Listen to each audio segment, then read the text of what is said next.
السلام علیکم ورحمۃ اللہ وبرکاتہ۔ محترم سامعین و ناظرین، آج ہم آپ کو بتانے چلے ہیں ایک ایسا مسئلہ جو نماز میں ہمیں اکثر پیش آتا رہتا ہے۔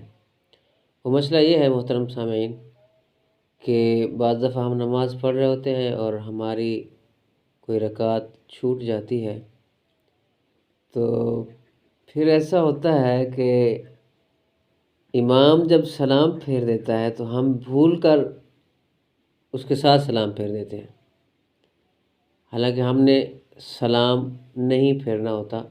تو اس کے متعلق آج ہم نے مسئلہ ایک لکھا ہے، وہ مسئلہ ہم آپ سے شیئر کریں گے۔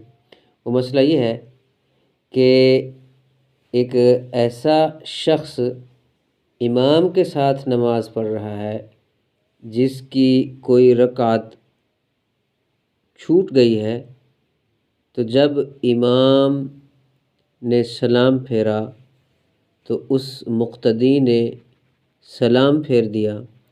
اگر ایک سلام پھیرا پھر اس کو یاد آیا کہ میری رکعت چھوٹ گئی تھی، تو اس کو چاہیے اٹھ کر اپنی نماز پوری کرے، سجدہ سہو کرے۔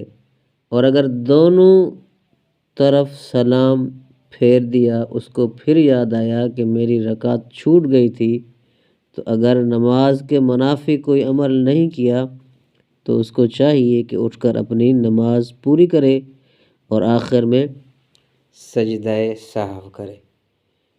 سامعین، السلام علیکم ورحمۃ اللہ وبرکاتہ۔ جزاکم اللہ۔